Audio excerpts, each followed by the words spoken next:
একটা ঘর নির্মাণ করা হয়েছে, এটাই আবু বকর সিদ্দিক রাদিয়াল্লাহু আনহুর ঘর। তো আমার নবী আবু বকর সিদ্দিক রাদিয়াল্লাহু আনহুকে ডেকেছেন। আবু বকর সিদ্দিক রাদিয়াল্লাহু আনহু আসছেন, আমার নবী মিম্বরে বসা, নবীজির ডান পাশে হযরত জিবরিল আমিন দাঁড়ানো। যেহেতু আবু বকর সিদ্দিক রাদিয়াল্লাহু আনহুর বাড়ি বাম দিকে, আয়েশা নবীজির বাম পাশে দাঁড়াইছেন। নবীজি তাকায়া দেখেন জিবরিল আমিন যেই পোশাক পরে আসছেন, আবু বকর সিদ্দিকের পরনে ওই পোশাক। জিবরিল আমিনের মাথার পাগড়িটা যেই ছালার চটের, ঠিক তেমনি ভাবে একই ছালার চটের পাগড়িও আবু বকর সিদ্দিকের মাথায়। নবীজি কয়েকবার তাকাইছেন দুই দিকে, একবার এইদিকে আর একবার ওইদিকে, একবার এইদিকে আর একবার ওইদিকে তাকায় আবু বকর সিদ্দিকরে জিজ্ঞাসা করেন, আবু বকর তুমি জিবরিলের পোশাক পরছো না জিবরিল তোমার পোশাক পরছে? জিবরিল আলাইহিস সালাতু ওয়াস সালাম বলেন, হুজুর উত্তরটা আমি দিচ্ছি, আমার পোশাক আবু বকর পরবে কেন, বরঞ্চ আজকে আমি আবু বকরের পোশাক পরেছি। আমি একা না, আসমানের যত ফেরেশতা আছে সব ফেরেশতারা আজকে আবু বকর সিদ্দিকের পোশাক পরেছে। আমার নবী আলাইহিস সালাতু ওয়াস সালাম আবু বকর সিদ্দিক রাদিয়াল্লাহু আনহুর দিকে তাকিয়ে কাঁদতেছেন। বলে এই আবু বকর তো সেই আবু বকর যে আবু বকর মক্কার সবচেয়ে বড় ব্যবসায়ী ছিলেন। বড় বড় ব্যবসায়ীরা এই আবু বকরের কাছ থেকে ব্যবসার পরামর্শ গ্রহণ করত। আবু বকর তো সেই আবু বকর যে মক্কার বাজারে সবচেয়ে দামি কাপড় দিয়ে জামা বানাইতো। এই আবু বকর তো সেই আবু বকর যে মক্কার সবচেয়ে বাজারের সবচেয়ে দামি প্লেটে খানা খাইতো। সেই আবু বকর আজকে ইসলাম গ্রহণ করার কারণে এত ফকির হয়ে গেছে, ছালার চট পরে হাজির হয়েছে। কারণ আবু বকর সিদ্দিকের কাছে যত জিনিস প্রিয় ছিল তার মধ্যে একটা প্রিয় ছিল ইনফাকু মালি আলা রাসূলিল্লাহ। হুজুর আপনি শুধু চাইবেন আর আমি শুধু দ্বীনের জন্য খরচ করব, এটাই আমার কাছে প্রিয়। প্রিয়ই আমার এটা।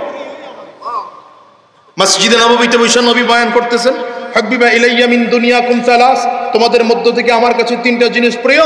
নবীর বলা শেষ, আবু বকর দাঁড়াইছেন, হুজুর আমার কাছেও তো তিনটা আছে। আপনার কাছে যেমন তিনটা প্রিয়, হ্যাঁ আমার কাছেও তিনটা প্রিয়। কি কি তিনটা? এক নম্বর প্রিয় আন-নাজরু ইলা ওয়াজহি রাসূলিল্লাহ, আপনার চেহারার দিকে তাকায় থাকা আমার কাছে প্রিয়। দ্বিতীয় নম্বর প্রিয় ইনফাকু মালি আলা রাসূলিল্লাহ, আমার যত সম্পদ আছে আপনার জন্য খরচ করা আমার কাছে প্রিয়। তিন নম্বর আমার একটা বাচ্চা মেয়ে আছে, মনটায় চায় আপনার কাছে বিয়ে দেব। সুবহানাল্লাহর আওয়াজ হয় নাই? যদি আওয়াজটা ভালো দিতে পারেন তাহলে আরেকটা কথা শোনাবো, সেটা হলো এই যুগে ঈশা আমার নবী আলাইহিস সালাতু ওয়াস সালামের চরিত্র নিয়ে একদল বদমাশ, একদল কি বলে কাফির মুশরিক আর ইহুদি খ্রিস্টানদের দালালগুলো, মুসলমানের বাচ্চা আমার নবীকে কি বলে গালি দেয়, অল্প বয়সে আম্মা জান আয়েশা সিদ্দিকাকে বিয়ে করেছেন। এই পাগলগুলো জানেই না আমার নবী বিয়ে করছেন না আল্লাহ বিয়ে করাইছেন। প্রস্তাব তো আমার নবী দেন নাই, প্রস্তাব দিয়েছেন আবু বকর সিদ্দিক। হুজুর আমার একটা মেয়ে আছে, বয়স মাত্র 6। আলোচনা আজকে একটু লম্বা হইতে পারে, অসুবিধা নেই। হ্যাঁ আগামী 2 দিন বলে হইব না, এমনি 2 দিন যদি না হয় আজকে একটু লম্বা হইলে অসুবিধা। এরা ভয় পাইছে, মনে করছে আজকে ধর্মিয়া, এত টেনশন করেন নাকি, যত কম করতে পারি অত লাভ, এত টেনশন করেন না, তাড়াতাড়ি ছেড়ে দেন। ভাইরা আমার, আবু বকর সিদ্দিক নবীজির কাছে প্রস্তাব দিছে, হুজুর আমার মেয়েটা আপনার কাছে। এই যুবক, সাদা গেঞ্জির যুবক, মোনাজাতের আগে উঠবা, খবর আছে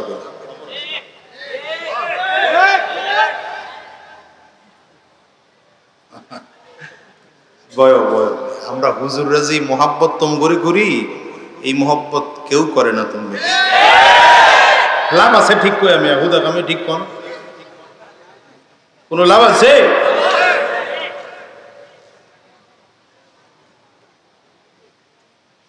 আবু বকর সিদ্দিক যখন প্রস্তাব দিয়েছেন, নবী আলাইহিস সালাম হ্যাঁ বলতে পারতেছেন না, নাও বলতে পারতেছেন না। বলবেন কি? হ্যাঁ বললেও এক সমস্যা, কারণ ছোট বাচ্চারা কেমনে বিয়ে করবে, না বললেও আরেক সমস্যা। আবু বকর সিদ্দিকের মতো প্রিয় সাহাবীটা কষ্ট পাবে। নবীজি চুপচাপ বসে রয়েছেন, কি বলবে উত্তর নাই। কিছুক্ষণের মধ্যে জিবরিল আমিন হাজির হয়েছে। জিবরিল আমিনের হাতে একটা রেশমি রুমাল আছে, রুমালটা এনে নবীজির হাতে দিয়েছেন। পয়গম্বর রেশমি রুমালটা ধরেন, এর মধ্যে একটা মেয়ের ছবি নাকি আছে। আল্লাহ বলেছেন যদি ছবি দেখে পছন্দ হয় বিয়ের প্রস্তাব আমার আল্লাহ নিজে দিয়ে পাঠিয়েছে। আমার নবী রেশমি রুমালটা করে ডাক দিয়েছেন, আবু বকর দেখো তো এই ছবিটা কার? আবু বকর সিদ্দিক রাদিয়াল্লাহু আনহু কান্না করেন আর বলেন, পয়গম্বর আল্লাহর কসম এটাই তো আমার মেয়ের ছবি। শোনো মুসলমান, আমার নবীর যুগে নবীজি যদিও আম্মা জানকে বিয়ে করছেন 6 বছর বয়সে, তো ঘরে তুলে নিয়ে আসছেন 9 বছর বয়সে। 9 বছর বয়সে কেন?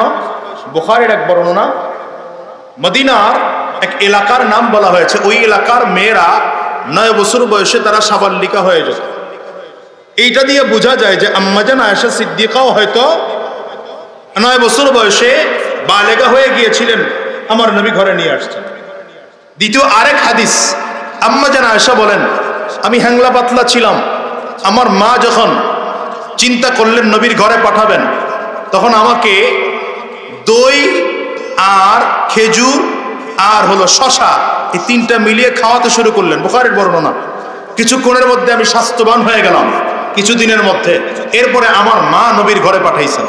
তার মানে বোঝা গেল আম্মাজান বড় হওয়ার পরে নবীর ঘরে গেছেন। একজন সাবাল্লিকা মেয়ে, তার সাথে নবী সংসার করেছেন। এখানে প্রশ্ন কেন? না, এই প্রশ্ন তো আবু জাহাল করে নাই, অথচ আবু জাহাল নবীজির চরম শত্রু। এই প্রশ্ন আবু লাহাব করে নাই, অথচ আবু লাহাব নবীজির চরম শত্রু। এই প্রশ্ন উতবা করে নাই, অথচ উতবা নবীজির চরম শত্রু। এই প্রশ্ন মক্কার কোন কাফির মুশরিকরা করে নাই। এমনকি আম্মা জানের নিজেরও তো আপত্তি ছিল না, নবীজির মা, নবীজির আম্মা জানের মা, তার কোনো আপত্তি ছিল না। আম্মা জানের বাবা আবু বকর সিদ্দিকের কোনো আপত্তি ছিল না। নবীজির অন্যান্য বিবিদের কোনো আপত্তি ছিল না। মক্কার কোনো মানুষদের আপত্তি ছিল না। মদিনার কোনো মানুষদের আপত্তি ছিল না। 1450 বছর পর্যন্ত কোন কাফির, কোন মুশরিক, কোন ইহুদি, কোন নাসারা, কোন খ্রিস্টান আমার নবীর বিয়ে নিয়ে আপত্তি করতে পারে নাই। আজকে 1400 বছর পরে এসে কুরআনদার আসাদ নূর যদি আমার নবীর চরিত্র নিয়ে কথা বলে, ওর চরিত্র দোষ আছে, আমার নবীর চরিত্রে কোনো দোষ না। এগুলো বলে কেন? এই মিয়া, নাস্তিকদের মূল কাজ হলো ধর্মহীনতা। ওরা কোনো ধর্মেই বিশ্বাসী না। তাহলে তোরা হিন্দুর বিরুদ্ধে বলবি, খ্রিস্টানদের বিরুদ্ধে বলবি, বৌদ্ধদের বিরুদ্ধে বলবি, ক্যাথলিকদের বিরুদ্ধে বলবি, মুসলমানদের বিরুদ্ধে বলবি, ঠিক আছে। ওদের মূল কাজ তো সৃষ্টিকর্তার বিরুদ্ধে বলা। তাহলে এত সব ধর্ম বাদ দিয়া খালি মুসলমানদের বিরুদ্ধে ধরে কেন? এরা ভালো করে দেখছে যে মুসলমান করে একটু খেপাইতে পারলেই দেশে গ্যাঞ্জাম তৈরি হয়। এই দেশের গ্যাঞ্জাম তৈরি করার জন্য এই বদমাশ গুলো এগুলো নিয়ে উঠে পড়া গেছে। কথা কন না কেন? এরা কিন্তু বলে না ওগুলো নিয়ে। আমি আরো তথ্য আপনাদেরকে দেই। বর্তমান প্রধানমন্ত্রীর লেখা অসমাপ্ত আত্মজীবনী, বঙ্গবন্ধুর অসমাপ্ত আত্মজীবনী বইটা পড়ে দেখেন। এই অসমাপ্ত আত্মজীবনের মধ্যে আছে আমাদের বঙ্গবন্ধু যখন বর্তমান প্রধানমন্ত্রীর মা শেখ ফজিলাতুন নেসাকে বিয়ে করেন, তখন বঙ্গবন্ধু কি বলে, বর্তমান প্রধানমন্ত্রীর মায়ের বয়স ছিল মাত্র 3 বছর। আমাদের সবাই জিম খেয়ে বয়ে রয়েছেন। আসাদকে বলবো, তোর যদি সাহস থাকে পারলে প্রধানমন্ত্রীর মায়ের বিরুদ্ধে কথা বল, প্রধানমন্ত্রীর বাবার বিরুদ্ধে কথা বল। জিভ বা টাইনা চিরা ফেলাবে। কথা কও না কেন? পারো না এটার বিরুদ্ধে বলতে, পারো মুসলমানদের নবীর বিরুদ্ধে কথা বলতে? সারা মুসলমান ভালো করে বলি, এদেশের মানুষ আওয়ামী লীগ করতে পারে কিন্তু তারা মুসলমান, বিএনপি করতে পারে কিন্তু নবীকে ভালোবাসে, জামাত জাসাদ পছন্দ করতে পারে, আমরা মুসলমান হিসাবে নবীকে ভালোবাসি, আল্লাহকে ভালোবাসি। কোন বদমাশ যদি আমার নবীকে চরিত্রহীন বলে গালি দেয়, ওর জিহ্বা টেনে ছিঁড়ে ফেলা হবে।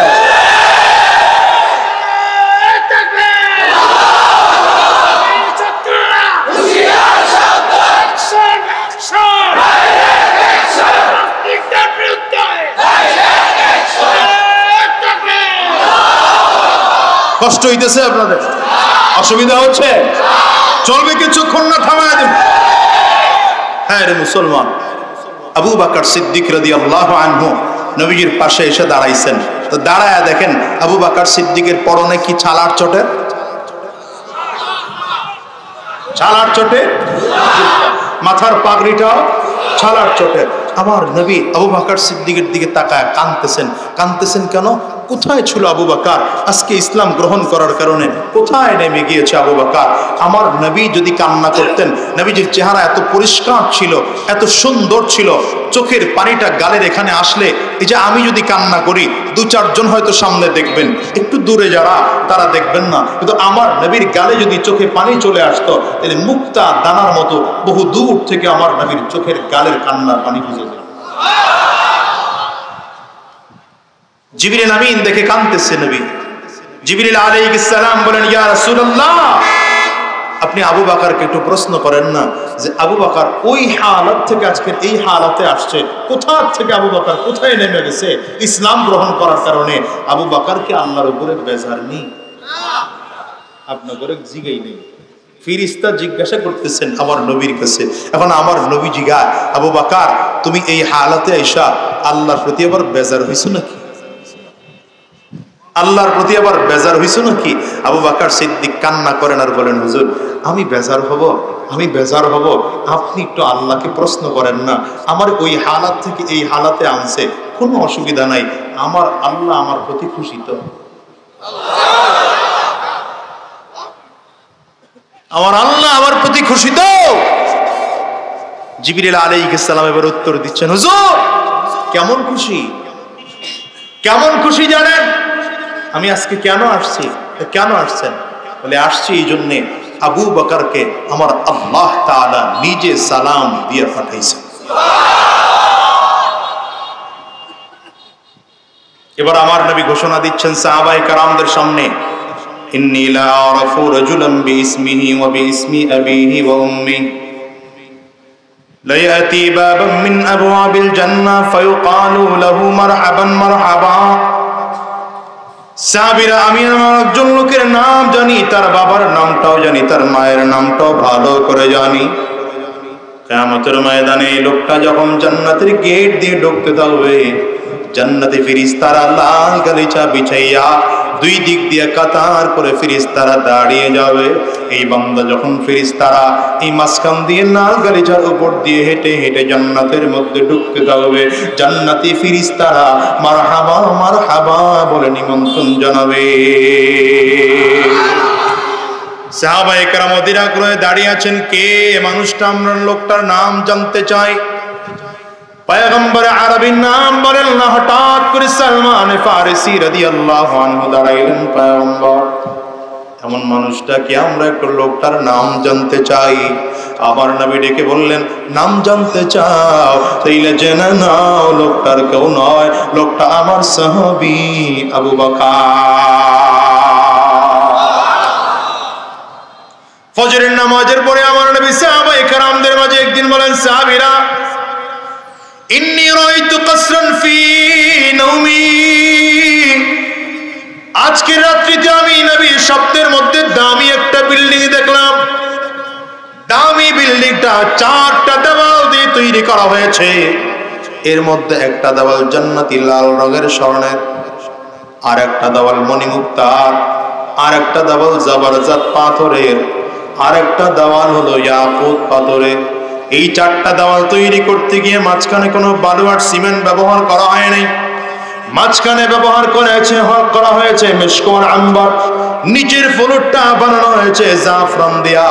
পয়গম্বর আরবি বলেন, এত সুন্দর বাড়ি দেখে জিজ্ঞাসা করলাম, লিমান হাদা, এত সুন্দর ঘরটা কার? একজন এসে বললেন, ফাতাম মিন কুরাইশ, এটা কুরাইশ বংশের একজন যুবকের। নবী আমার বলেন, জানান্তু ইন্নী মিন কুরাইশ ওয়া ইন্নাহু লি, আমি মনে মনে চিন্তা করলাম আমিও তো কুরাইশ বংশের একজন যুবক, তাইলে মনে হয় জান্নাতের বাড়িটা আমার জন্য বরাদ্দ করা হয়েছে। পয়গম্বর আরবি বলেন, চিন্তা করে এক কদম দুই কদম সামনের দিকে বাড়াইলাম, হঠাৎ করে আল্লাহর ফেরেশতা সামনে দাঁড়ায় কয়, পয়গম্বর এইবারে আপনার নয়, এবারে আপনার সাহাবী ওমরের। একজন সাহাবীর কত দাম! মসজিদে নববীতে পয়গম্বরে আরবি বয়ান করতেছেন হ্যাঁ বয়ান করা অবস্থায় ওরে মুসলমান রাহমাতুল লিল আলামিন হঠাৎ করে মেম্বরের মধ্যে দাঁড়ায় গেছেন। তো নবী যদি বয়ান করা অবস্থায় দাঁড়ায় যায় আকর্ষণ হয় না? আমি যদি বয়ান করা অবস্থায় দাঁড়ায় যাই একটা আলাদা ব্যাপার না? সেখানে নবী দাঁড়াইছেন, সাহাবায়ে কেরাম সব নবীর দিকে তাকানো। শুধু দাঁড়িয়ে শেষ নয়, ডান পাশে আবু বকর সিদ্দিক বসা ছিলেন, ধরে হাত দিয়ে দাঁড় করাইছেন। বাম পাশে হযরত ওমরকেও ধরে দাঁড় করিয়েছেন।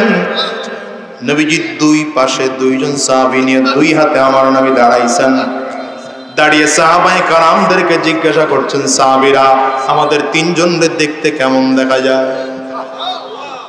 সুবহানাল্লাহ, জোরে আওয়াজ দিয়ে কোন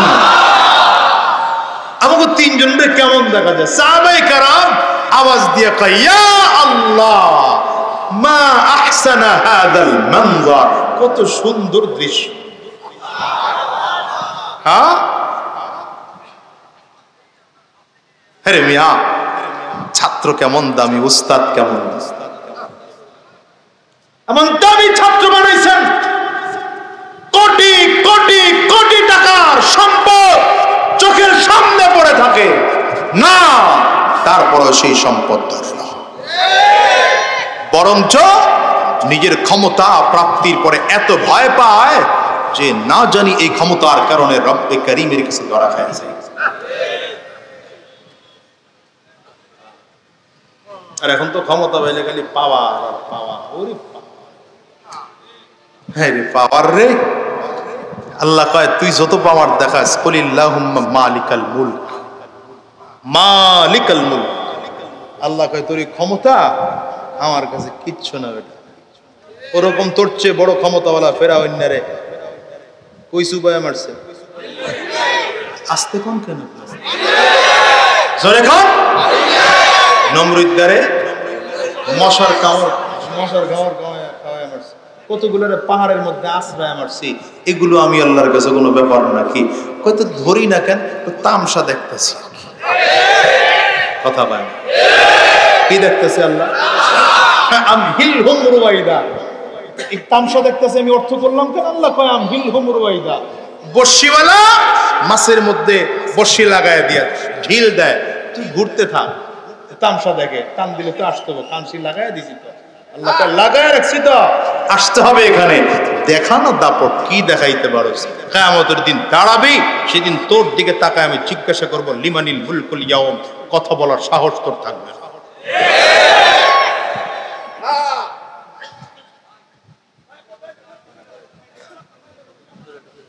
হ্যাঁ একটু ঢুকে পড়েন বসে পড়েন। হ্যাঁ বসলেই পরিবেশ সুন্দর হবে। বসে পড়েন। মাশাআল্লাহ। আমার ভাইরা তাকান, আমার দিকে তাকান, এদিকে তাকান। আর ওদিক তাকায় কেন? আরে গাড়ি দেখে নাই জীবনে? ভাইরা আমার, ক্ষমতাকে ভয় পাই তো কেমন ভয় দেখেন, একটা ছোট্ট উদাহরণ দিয়ে সামনে আগায়। হযরত ওমর ইবনুল খাত্তাব রাদিয়াল্লাহু আনহু ইন্তেকালের পরে, এই নবী আলাইহিস সালাম ইন্তেকাল করার পরে ওই জায়গাটার সাথে আর একটা কবর হয়, এমন জায়গা রেখা আম্মা জান আয়েশা সিদ্দিকা একটা ওয়াল দিয়ে ওখানে বসবাস করতেন। নিয়ত কি ছিল? নিয়ত ছিল যে এখানে নবীর পাশে আমার কবরটা হবে। কিন্তু কিছুদিন পরে আম্মা জানের বাবা আবু বকর সিদ্দিক এসে কয়, মারে তোর কাছে আমার একটা আবদার ছিল। কি আবদার?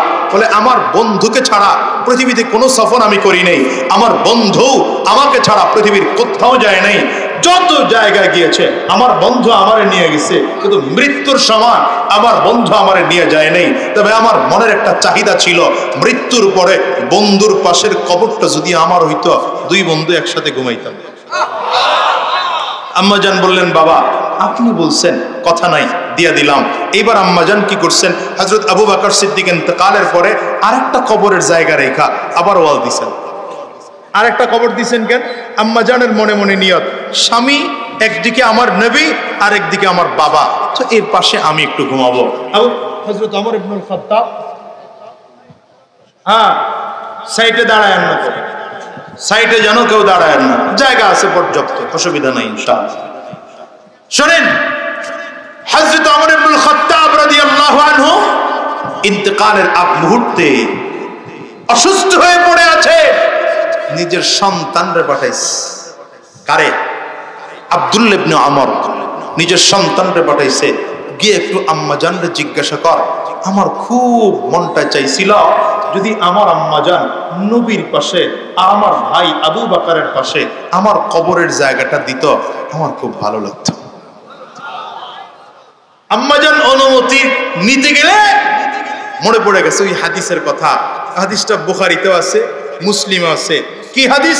আমার নবী আলাইহিস সালাম একদিন, আরে আমার দিকে না তাকায় ওদিকে কি দেখতেছেন আপনি? জাদু দেখায় ওদিকে নিয়ে বইছি তো বইছি, আল্লাহ দিলে, অসুবিধা কি? এত টেনশন নেই আপনি? ঢাকার মানুষ এত টেনশন নাই নাকি মিয়া? টেনশন ছাড়া কোরআন হাদিসের কথা শুনবেন, হইছে কি মিয়া? কিচ্ছু হয় নাই, কথা কয় না, তাকায় না দিকে। আম্মা জানের মনে পড়ে গেছে হাদিসের দিকে। আমার নবী একদিন মসজিদে, কি বলে, মদিনার খেজুর গাছের বাগানে ঢুকছেন। খেজুর গাছের বাগানের মধ্যে একটা কুয়ার পাড়ে আমার নবী বৈশা একটু কাপড় উঠায়া পাওটা পানির মধ্যে ভিজায় নাড়াইতেছেন। এই মুহূর্তে আবু মুসা আশআরী রাদিয়াল্লাহু আনহু কয়, আমিও ঢুকছি। ঢুকে দেখি নবীজি বয়ে রয়েছে একা একা। চান্স পাইছি, জীবনে কোনোদিন নবীজির সিকিউরিটি গার্ড হইতে পারি নাই, আজকে নবীর গেটের সিকিউরিটি গার্ড হবে। তো এখনো আরব দেশে গেলে দেখবেন খেজুরের বাগানগুলো দুই ধরনের। এক ধরনের বাগান হলো যেটা পাবলিকের জন্য ওপেন, আর এক ধরনের বাগান সেটা ওপেন থাকে না, ওটাকে ব্যারিকেড দেওয়া হয়। ওই হযরত আবু মুসা আশআরী রাদিয়াল্লাহু আনহু উনি কি একদম গেটে দাঁড়ায় রয়েছে, আজকে আমি নবীর গেটের দাওয়াম। কেউ ঢুকলে আমার জিগায় ঢুকতে দেব। হযরত আবু বকর আসছেন, দাঁড়ান, অনুমতি লয়া লই। হযরত আবু বকর আসছে পড়ে, আবু মুসা আশআরী গিয়া কয়, হ্যাঁ দা আবু বকর, হুজুর আইছে। হযরত আবু বকর আসছে, অনুমতি দেব? আমার নবীকে দাও, আবু বকরকে আসতে অনুমতি দাও, সাথে সাথে তাকে জান্নাত। সুবহানাল্লাহ, একটু পাওয়ার দিয়া কইলে কথা কইতে মজা লাগে, এটা ফরমালিন দিয়ে ভিজায় থইয়েন না। সুবহানাল্লাহ। আবু বকর সিদ্দিক আসছেন, আইসা দেখেন নবীজির ডান পাশে খালি, বাম পাশে খালি। ডাইন পাশে দিয়ে তো চান্স আছে, মিস করে লাভ আছে। নবীজি যেমনি করে কাপড় উঠায়া বসছেন, হযরত আবু বকরও কাপড় উঠায়া অতটুকু পানির মধ্যে ভিজায়া দুই বন্ধু এবার পাওনা রাইতেছে। কিছুক্ষণ পরে হযরত ওমর আসছেন, খুব লম্বা হাদিস, ছোট্ট করে শুনাইতেছি। হযরত ওমর আসছেন, অনুমতি লয়া লই নবীজির কাছে গেছেন। আমার নবী বললেন, যাও আমরকেও আসতে বলো, তাকেও জান্নাতের সংবাদ দাও। হযরত ওমর আয়েশা দেখে ডান পাশ ফিল আপ হয়ে গেছে, বাম পাশ খালি। বাম পাশে বৈশা অমনে করে একটু কাপড় উঠায়া তিন বন্ধু এবার পানি মধ্যে পাওনারতেছে। হ্যাঁ, কি দৃশ্যটা! একটু পরে হযরত ওসমান, দাঁড়ান, অনুমতি নিয়ে নেই। আমার নবী অনুমতি বললেন, ঠিক আছে যাও, হযরত ওসমানকেও আসতে বলো, তাকেও জান্নাতের শুভ সংবাদ দাও। হযরত ওসমান বিন আফফান এসে দেখে ডান সাইডও ফিল আপ, বাম সাইডও ফিল আপ, এই পারে খালি নাই। বসবেন কই? ঘুইরা গিয়া বরাবর সামনে নবীজির বরাবর গিয়া বসে পড়ছে। এই হাদিস দিয়ে মুহাদ্দিসিনগণ কয়, ইশারা হয়ে গেছে যে ইন্তেকালের পরে তিন বন্ধু আবু বকর আমার দুই বন্ধুরে লইয়া আমার নবী এক জায়গায় শুইবে। এজন্য বলি, আবু বকর সিদ্দিক তো নবীর এমন এক ছাত্র, নবীর এমন সাহাবী যে নবীরে সালাম দিতে গেলে আবু বকরকেও সালাম দিতে হয়। হযরত ওমর নবীজির এমন এক ছাত্র, এমন এক সাহাবী যে আমার নবীকে সালাম দিতে হলে হযরত ওমরকেও সালাম দিতে হয়। গোটা জাতিকে শিখায় গেছে কেমনে দিন চালাইতে হয়, গোটা জাতির শিখায় গেছে। মিয়া সিরিয়ায় গিয়েছেন হযরত ওমর, তিনি অর্ধ পৃথিবীর শাসক, 2.25 কোটি বর্গ মাইলের শাসক হযরত ওমর। সিরিয়ায় গিয়েছেন। হযরত ওমরের একটা চমৎকার অভ্যাস ছিল, রাতের অন্ধকারে ছদ্মবেশী এলাকা ঘুরতেন। জনপ্রতিনিধি যদি 2-4 জন এখানে থাকেন, নেতৃত্ব স্থানীয় লোক যদি থাকেন, ওয়াজটা ভালো করে কানে শুনে নেন, কানের ভিতরে বসায় নেন, দিলের ভিতরে গেঁথে নেন। মাঝে মাঝে রাতের অন্ধকারে একা একা ঘুরবেন, এলাকার মানুষের খবর নেবেন। হযরত ওমর খবর নিতেছে এলাকার লোকজনদের, কোথায় গেছে সিরিয়া, কোথায় মদিনা, কোথায় সিরিয়া। তো সাথীও ছিলেন হযরত ওসমান, হযরত আলী, এনারা দুইজনের সাথী হয়েছেন। তো আবু বকর হযরত ওমর একা একা রাত্রে বের হইছেন, ওনারা তো ঘুমাইতেছে। হযরত ওমর বের হইয়া এলাকার খবর নিবে, তাকায় দেখে যে একজন মহিলা, একজন বৃদ্ধা মহিলা বাড়ির সামনে বিষণ্ণ মন নিয়া চেহারা মলিন করে বসে রয়েছে। হযরত ওমর গিয়ে সালাম দিছেন, আম্মাজান কেমন আছেন? ওয়ালাইকুম আসসালাম, ভালো আছি। আপনি ওমর কি চিনেন? ওমরের নাম শুনছে? মহিলা কয়, নাম শুনছি তবে চিনি না, আল্লাহ যেন ওর কোনোদিন আমার না দেখায়। কার সামনে কইছে? আমগোর সামনে আপনি কইলে বিডা লাইতাম না, কথা হয় না। আগে বিডা পরে দেখুন, মানুষের কথা কই না, আমার কথা কইতেছে। আমার এলাকায় কেউ যদি কয় চেয়ারম্যান রে চিনি না, তো বিডা আগে, কথা হয় না। হযরত ওমর মহিলার সামনে দাঁড়া থমকে গেছেন। আরে এই মহিলার রাগ কেন হতো, কারণ কি? হযরত ওমর মাটির মধ্যে বসে পড়ছেন। খুব মনোযোগ দিয়ে কথাটা শুনেন। কোথায় বসে পড়ছেন? মহিলার পায়ের সামনে, বুড়ি মহিলার পায়ের সামনে মাটির মধ্যে বসে পড়েছেন। মা কি হয়েছে মা আপনার? কেন ওমরের উপর এত রাগ কেন? রাগ অবনত করবো কি? 5 বছর হয়ে গেল ওমরের শাসনের যুগ। এই 5 বছরের মধ্যে আমি মহিলা কি অবস্থায় আছি, আমার স্বামী নাই, আমার সন্তান নাই, বৃদ্ধা হয়ে গিয়েছি, বয়সের কারণে মানুষের বাড়িতে কাজ করতে পারি না। এই 5 বছরে ওমর আমার খবর নেয় না। কোথায় মদিনা, কোথায় সিরিয়া? আরে বলেন তো, চাইলে কি খবর নেওয়া সম্ভব? হ্যাঁ, বাংলাদেশের প্রধানমন্ত্রী চাইলে কি বাংলাদেশের সব জনগণের খবর নিতে পারবে? প্রধানমন্ত্রী কেন, একজন সাধারণ মেম্বার পারবে নাকি তার ওয়ার্ডের সবার খবর নিতে? সেখানে কোথায় হযরত ওমর রে ধরায় দিস। কথাবার্তা বলতে বলতে হযরত ওমর রাদিয়াল্লাহু আনহু মহিলারে আস্তে করে ডাক দেয়, মা আপনার জীবনের যত দুঃখ আছে সব দুঃখ আমি কিনতে চাই, আপনি আমার কাছে বিক্রি করবেন? মা বিক্রি করবেন? কয় না বিক্রি করবো না। দুঃখ কি বিক্রি করা যায়? কয় না আমি কিনতে চাই। হযরত ওমর যদি বিক্রি করেন 5 দিরহাম দেব। 5 দিরহাম, 5 দিরহাম মানে বুঝেন 5 ভরি স্বর্ণের চেয়েও বেশি। মহিলা কয় হবে না। 10 দিরহাম দেব। হবে না। 15 দিরহাম দেব। হবে না। 20 দিরহাম দেব। হযরত ওমর যখন বললেন 20 দিরহাম দেব, মহিলা কয় ঠিক আছে। চিন্তা করলো তাও তো পাইছি। হ্যাঁ, কোন পাগল আইছে? হ্যাঁ আমার দুঃখ কিনবো, যা দিয়া দিলাম বেচা। খুব খুব খেয়াল করা। চুক্তি যখন শেষ, হযরত ওসমান আর হযরত আলী রাদিয়াল্লাহু আনহুমা খুঁজতেছেন খলিফাতুল মুসলিমিন গেল কই।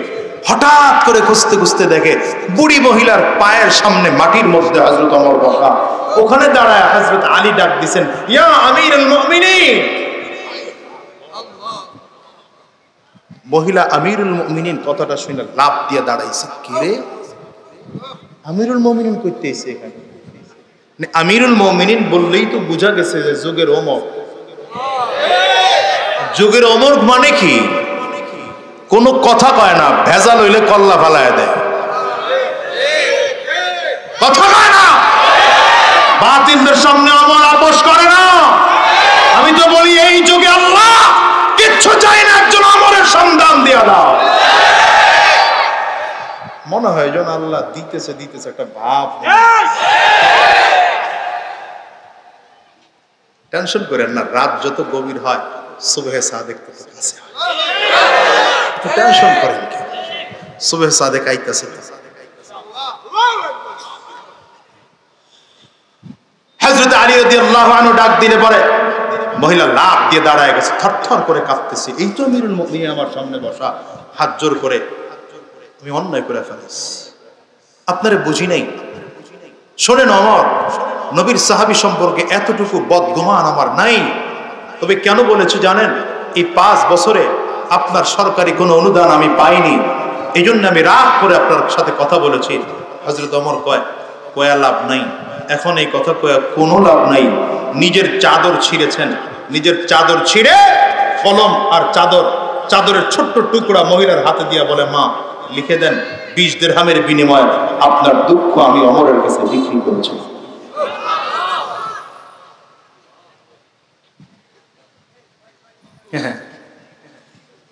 হায় রে মুসলমান, হায় রে মুসলমান, কি যুগ দেখায় গেছেন আমার নবী,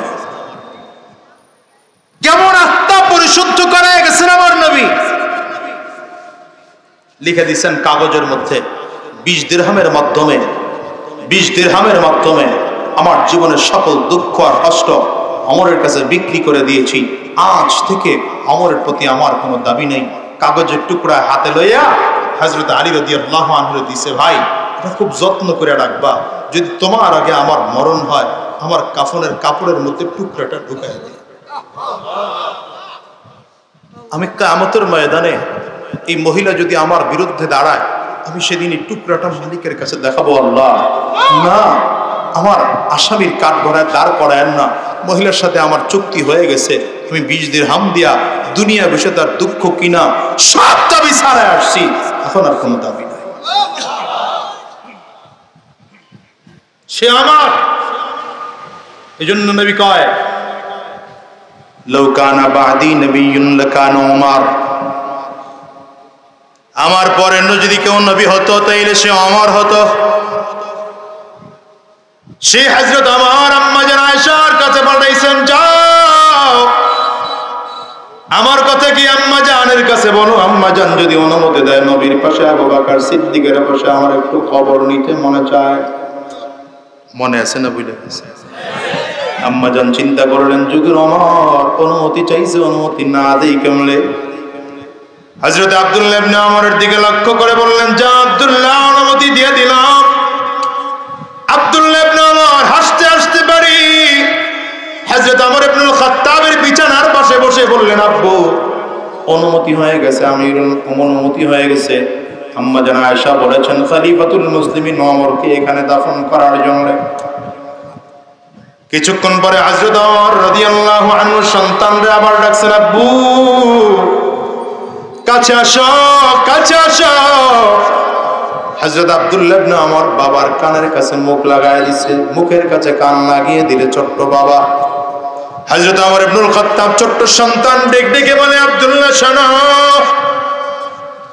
আমি ইন্তেকালের পর সুন্দর করে গোসল করাইবা, ভালো করে কাফন পরাইবা, জানাজা কমপ্লিট করাইবা, আমার লাশ নিয়ে আম্মা জানের কাছে রাখবা। কেন রাখবা জানো? আমি ইন্তেকাল করার পরে সুন্দর করে যখন গোসল করাইবা, কাফন পরাইবা, জানাজা কমপ্লিট করাইবা, এইটুকু সময়ের মধ্যে গভর্নমেন্ট অফ মদিনার নতুন প্রেসিডেন্ট নিযুক্ত হয়ে যাবে। নতুন করে খলিফাতুল মুসলিমিনের পদ আরেকজন এসে দখল করবেন। মুসলমানের নতুন কাউকে পরামর্শ করে আমিরুল মুমিনিন বানাবে। আমি ওমর আর আমিরুল মুমিনিন থাকবো না, খলিফাতুল মুসলিমিন থাকবো না, আমি ওমর আর গভর্নমেন্ট অফ মদিনার প্রেসিডেন্ট থাকবো না। সব কমপ্লিট করে দাফন দেওয়ার আগে আগে আম্মা জানের কাছে গিয়ে আবার প্রশ্ন করবা, যদি আম্মা জান অনুমতি দেয়। কেন বলেছি জানো? এই জন্যই বলেছি, কারণ তখন আমার পরিচয় খলিফাতুল মুসলিমিন থাকবে না, আমিরুল মুমিনিন থাকবে না, গভর্নমেন্ট অফ মদিনার প্রেসিডেন্ট থাকবে না, আমার পরিচয় থাকবে খাত্তাবের বেটা ওমর, খাত্তাবের ছেলে ওমর, আমার পরিচয় থাকবে নবীর গোলাম ওমর। সেই দিন আম্মা জানের সামনে দাঁড় করাইবা। যদি আম্মা জান অনুমতি দেয়, আমার নবীর পাশে আবু বকর সিদ্দিক বন্ধুর পাশে আমার কবর দিবা। অনুমতি যদি না দেয়, বাকিউল কারকাদে নিয়ে আমার দাফন দিবা।